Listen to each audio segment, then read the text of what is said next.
Selamat malam.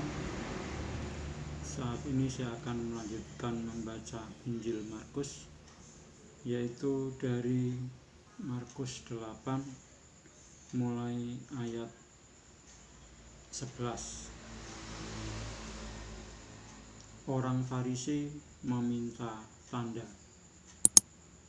Lalu muncullah orang-orang Farisi dan bersoal jawab dengan Yesus. Untuk mencobai dia, mereka meminta daripadanya suatu tanda dari surga. Maka mengeluhlah ia dalam hatinya dan berkata, "Mengapa angkatan ini meminta tanda? Aku berkata kepadamu, sesungguhnya kepada angkatan ini sekali-kali tidak akan diberi tanda." Ia meninggalkan mereka. Ia naik pula ke perahu dan bertolak ke seberang. Tentang ragi orang Farisi dan ragi Herodes. Kemudian ternyata murid-murid Yesus lupa membawa roti. Hanya sebuah saja yang ada pada mereka dalam perahu. Lalu Yesus memperingatkan mereka, katanya, "Berjaga-jagalah dan awaslah terhadap ragi orang Farisi dan ragi Herodes." Maka mereka berpikir-pikir, dan seorang berkata kepada yang lain, "Itu dikatakannya karena kita tidak mempunyai roti." Dan ketika Yesus mengetahui apa yang mereka perbincangkan, ia berkata, "Mengapa kamu memperbincangkan soal tidak ada roti? Belum jugakah kamu paham dan mengerti? Telah degilkah hatimu? Kamu mempunyai mata, tidakkah kamu melihat? Dan kamu mempunyai telinga, tidakkah kamu mendengar? Tidakkah kamu ingat lagi pada waktu aku memecahkan 5 roti untuk 5.000 orang itu? Berapa bakul penuh potongan-potongan roti kamu kumpulkan?" Jawab mereka, 12 bakul. "Dan pada waktu 7 roti untuk 4.000 orang itu, berapa bakul penuh potongan-potongan roti kamu kumpulkan?" Jawab mereka, 7 bakul. Lalu katanya kepada mereka, "Masihkah kamu belum mengerti?" Yesus menyembuhkan seorang buta di Betsaida. Kemudian tibalah Yesus dan murid-muridnya di Betsaida. Di situ orang membawa kepada Yesus seorang buta, dan mereka memohon kepadanya supaya ia menjamah dia. Yesus memegang tangan orang buta itu dan membawa dia keluar kampung. Lalu ia meludahi mata orang itu dan meletakkan tangannya atasnya dan bertanya, "Sudahkah kau lihat sesuatu?"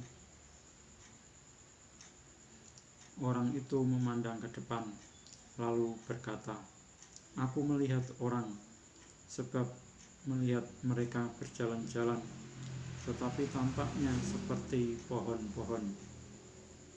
Yesus meletakkan lagi tangannya pada mata orang itu. Maka orang itu sungguh-sungguh melihat dan telah sembuh, sehingga ia dapat melihat segala sesuatu dengan jelas.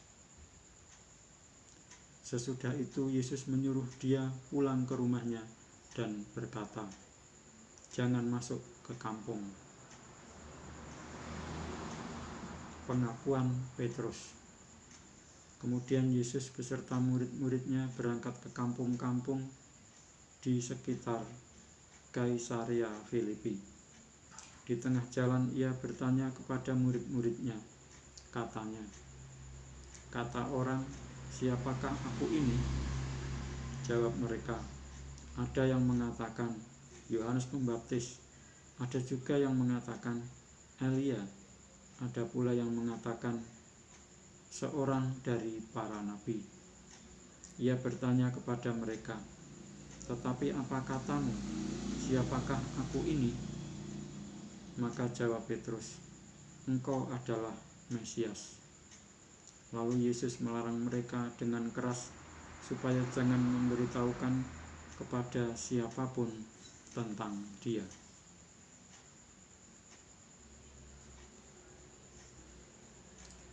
Pemberitahuan pertama tentang penderitaan Yesus dan syarat-syarat mengikut Dia. Kemudian mulailah Yesus mengajarkan kepada mereka bahwa anak manusia harus menanggung banyak penderitaan dan ditolak oleh tua-tua, imam-imam kepala, dan ahli-ahli Taurat, lalu dibunuh dan bangkit sesudah 3 hari. Hal ini dikatakannya dengan terus terang. Tetapi Petrus menarik Yesus ke samping dan menegur Dia. Maka berpalinglah Yesus dan sambil memandang murid-muridnya, Ia memarahi Petrus. Katanya, "Enyahlah iblis, sebab engkau bukan memikirkan apa yang dipikirkan Allah, melainkan apa yang dipikirkan manusia." Lalu Yesus memanggil orang banyak dan murid-muridnya dan berkata kepada mereka, "Setiap orang yang mau mengikut aku, ia harus menyangkal dirinya, memikul salibnya, dan mengikut aku. Karena siapa yang mau menyelamatkan nyawanya, ia akan kehilangan nyawanya. Tetapi barang siapa kehilangan nyawanya karena aku dan karena Injil, ia akan menyelamatkannya. Apa gunanya seorang memperoleh seluruh dunia, tetapi ia kehilangan nyawanya? Karena apakah yang dapat diberikannya sebagai ganti nyawanya? Sebab barang siapa malu karena aku dan karena perkataanku di tengah-tengah angkatan yang tidak setia dan berdosa ini, Anak Manusia pun akan malu karena orang itu, apabila ia datang kelak dalam kemuliaan Bapanya diiringi malaikat-malaikat kudus. Saya lanjutkan membaca Injil Markus yang ke-9. Katanya lagi kepada mereka, "Aku berkata kepadamu, sesungguhnya di antara orang yang hadir di sini ada yang tidak akan mati sebelum mereka melihat bahwa kerajaan Allah telah datang dengan kuasa." Yesus dimuliakan di atas gunung. 6 hari kemudian Yesus membawa Petrus, Yakobus, dan Yohanes, dan bersama-sama dengan mereka ia naik ke sebuah gunung yang tinggi. Di situ mereka sendirian saja. Lalu Yesus berubah rupa di depan mata mereka, dan pakaiannya sangat putih berkilat-kilat. Tidak ada seorang pun di dunia ini yang dapat mengelantang pakaian seperti itu. Maka nampaklah kepada mereka Elia bersama dengan Musa. Keduanya sedang berbicara dengan Yesus. Kata Petrus kepada Yesus, "Rabi, betapa bahagianya kami berada di tempat ini. Baiklah kami dirikan 3 kemah, 1 untuk engkau, 1 untuk Musa, dan 1 untuk Elia." Ia berkata demikian sebab tidak tahu apa yang harus dikatakannya, karena mereka sangat ketakutan. Maka datanglah awan menaungi mereka, dan dari dalam awan itu terdengar suara, "Inilah anak yang kukasihi, dengarkanlah dia." Dan sekonyong-konyong waktu mereka memandang sekeliling mereka, mereka tidak melihat seorang pun lagi bersama mereka, kecuali Yesus seorang diri. Pada waktu mereka turun dari gunung itu, Yesus berpesan kepada mereka supaya mereka jangan menceritakan kepada seorang pun apa yang telah mereka lihat itu sebelum Anak Manusia bangkit dari antara orang mati. Mereka memegang kesan pagi sambil mempersoalkan di antara mereka apa yang dimaksud dengan bangkit dari antara orang mati. Lalu mereka bertanya kepadanya, "Mengapa ahli-ahli Taurat berkata bahwa Elia harus datang dahulu?" Jawab Yesus, "Memang Elia akan datang dahulu dan memulihkan segala sesuatu. Hanya bagaimanakah dengan yang ada tertulis mengenai Anak Manusia, bahwa ia akan banyak menderita dan akan dihinakan? Tetapi aku berkata kepadamu, memang Elia sudah datang, dan orang memperlakukan dia menurut kehendak mereka, sesuai dengan yang ada tertulis tentang dia." Yesus mengusir roh dari seorang anak yang bisu.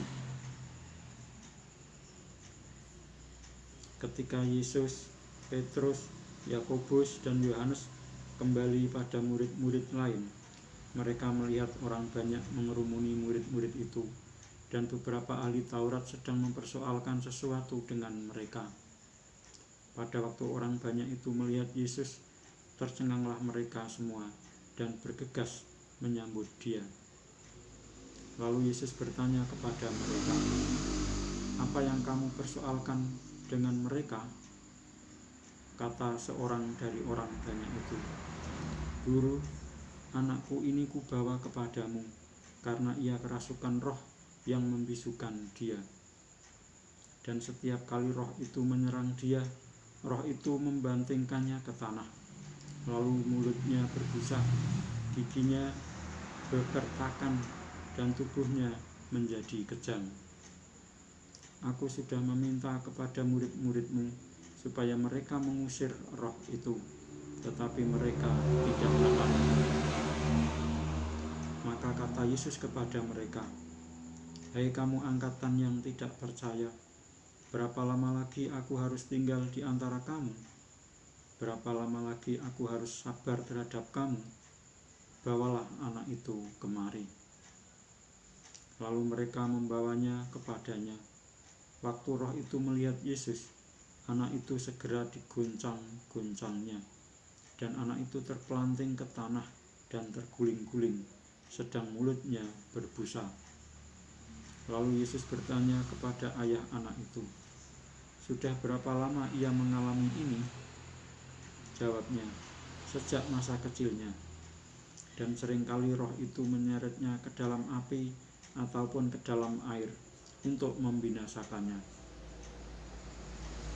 Sebab itu, jika engkau dapat berbuat sesuatu, tolonglah kami dan kasihanilah kami." Jawab Yesus, "Katamu, jika engkau dapat, tidak ada yang mustahil bagi orang yang percaya."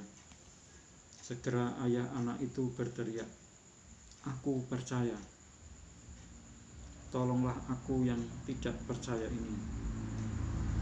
Ketika Yesus melihat orang banyak makin datang berkerumun, ia menegur roh jahat itu dengan keras. Katanya, "Hai kau roh yang menyebabkan orang menjadi bisu dan tuli, aku memerintahkan engkau, keluarlah daripada anak ini, dan jangan memasukinya lagi." Lalu keluarlah roh itu sambil berteriak dan mengguncang-guncang anak itu dengan hebatnya. Anak itu kelihatannya seperti orang mati, sehingga banyak orang yang berkata, "Ia sudah mati." Tetapi Yesus memegang tangan anak itu dan membangunkannya, lalu ia bangkit sendiri. Ketika Yesus sudah di rumah dan murid-muridnya sendirian dengan dia, bertanyalah mereka, "Mengapa kami tidak dapat mengusir roh itu?" Jawabnya kepada mereka, "Jenis ini tidak dapat diusir kecuali dengan berdoa. Demikianlah saya telah membaca Injil Markus sampai dengan Markus yang ke-9 dan ayatnya sampai dengan ayat yang ke-29. Dan saya akan melanjutkan membaca Injil Markus 9 ayat yang ke-30 tentang pemberitahuan kedua tentang penderitaan Yesus pada kesempatan berikutnya. Sekian, terima kasih.